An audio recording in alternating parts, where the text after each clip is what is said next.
Hey everybody, I'm Rockin' Robbie Billups. And I'm John Hammertime Holshoe. And we are the Pop Culture Philosophers. And today we will be ranking our top 5 Spider-Man villains. So if you're listening, Sony and Marvel, we have some ideas for your new film. Absolutely.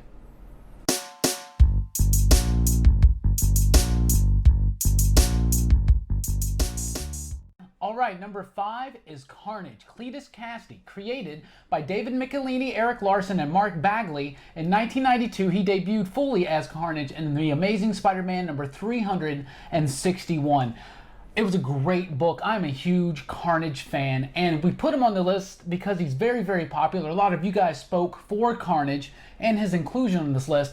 I think he's super awesome. A notable story is Maximum Carnage. Now, when I was a kid and Carnage shows up, it was amazing to me. It was crazy. This guy was slaughtering people. It was a massacre, right?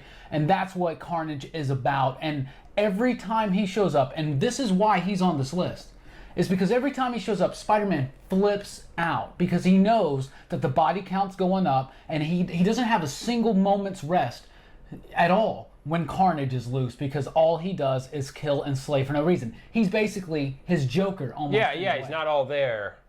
Carnage is a great villain. Cletus Cassidy's a great character. I don't really like a lot of the direction that they've taken the character in lately, but seriously, I'm a Carnage guy. Number 4 is Kraven the Hunter. Sergei Kravinoff is he premiered in Amazing Spider-Man number 15.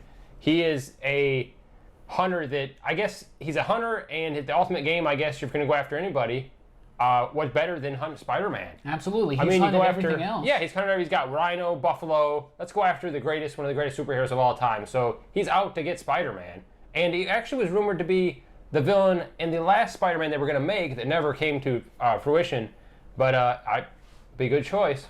And he was created by Stan Lee and Steve Ditko. Yeah, all the way back in 1964, and a notable story is Kraven's Last Hunt from the 80s. That book is another haunting Spider-Man classic. It's really deep and it's really dark, and, Kraven kills himself at the end of it. Oh, spoilers.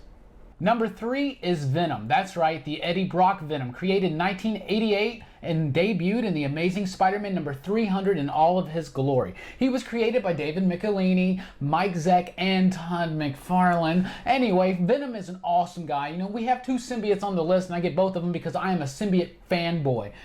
Being a comic book fan in the 90s, something I loved was Venom and Carnage. Could not get enough of them. Venom, of course, was the original. Carnage was the spawn of Venom. Yeah. It was awesome. The alien costume, when Spider-Man first finds it in Secret Wars, and it comes on and it carries on in his own book. It's fantastic stuff. It was really cool. He finds out it's an alien, gets rid of it. Now it goes on to another guy with a grudge against Spider-Man, Eddie Brock, and it creates Venom. Venom is so cool. It's the mouth, it's the tongue, it's the drool, it's the attitude, it's the costume.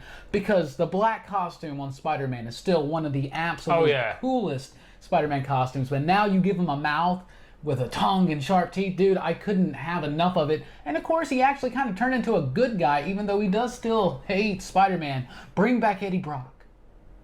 Number 2 is Dr. Octopus. This is Otto Octavius, one of the best villains, I think, for Spider-Man. One of the absolute featured in the second Spider-Man film with Tobey Maguire. Second greatest. Yeah, and one of my favorite figures as a kid, I had a Dr. Octopus figure. Oh, the Secret Wars figure. Yes. He's premiered in Amazing Spider-Man number 3, so he's old school. And it's created by Stan Lee and Steve Ditko, again. Great creators, what can you say? And notable would be Superior Spider-Man, where, for a while, he was Spider-Man. That's right. He defeats Peter Parker in the Ultimate Game and takes over his body and becomes Spider-Man, and actually, in fact, becomes the Superior Spider-Man. That book is fantastic. You gotta read it. It's a great book, and it really shows you, it definitely changes Otto's perspective. It's different when you actually are Spider-Man. I thought it was a cool read. It was an interesting take on it. And again, he's when I think of Spider-Man, he's probably one of the villains that comes to mind first. But maybe not number 1. What?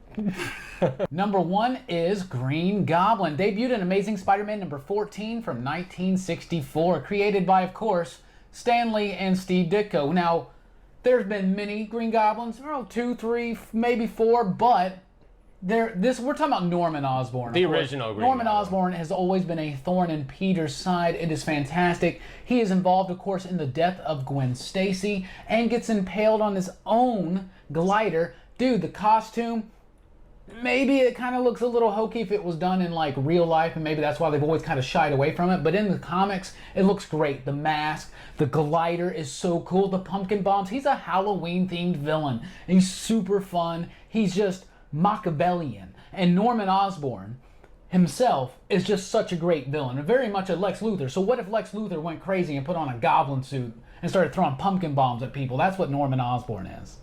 I love it. He's again, I said Dr. Octopus, a big fan. Him and Green Goblin, when I think of Spider-Man, those are the two that come to mind. And his constant, there's always a goblin. And it started with Green Goblin, I'm guessing. Yeah, yes. Norman Osborn. And just the hate between them. And of course, yeah, like you said, the death of Gwen Stacy, I mean, that forever changed Peter Parker. Absolutely. Another notable storyline, of course, is Marvel's Dark Reign. That's right. He actually took over the Thunderbolts for a while, a team of crooks and criminals, and eventually saved the Earth in an alien invasion, set everything up so that he was given the keys to the kingdom and actually led the Avengers, his own Dark Avengers. Really cool stuff. Norman Osborn's a fantastic villain. Spider-Man can barely ever touch him or keep up with him. He's just always there. Of course, he did come back from the dead, but by the glider thing, yeah, not always dead. Anyway, Willem Dafoe played him in the movie, and we love Willem Dafoe, so please do remember to check out our Instagram every Wednesday for Willem Dafoe Wednesday, and we'll share it on Facebook too, but check it out on Instagram because it's there first. Anyway, thank you for liking and sharing this video, and comment down below what is your favorite Spider-Man villain. What did we miss? We know we missed so many of them. Mysterio, Lizard, Sandman, Electro, Moreland. It goes on and on and on, the list does, but you can't have them all in there. Yeah, I would say next to Batman, the greatest rogues gallery, period. I mean, Spider-Man, and so just narrowing it down to 5 was very difficult, and we look forward to the new film. So please do subscribe and check us out at popculturephilosophers.com for podcasts and more. I am Rockin' Robbie Billups. And I'm John Hammertime Holshoe. And we've been the Pop Culture Philosophers. See you on the next video.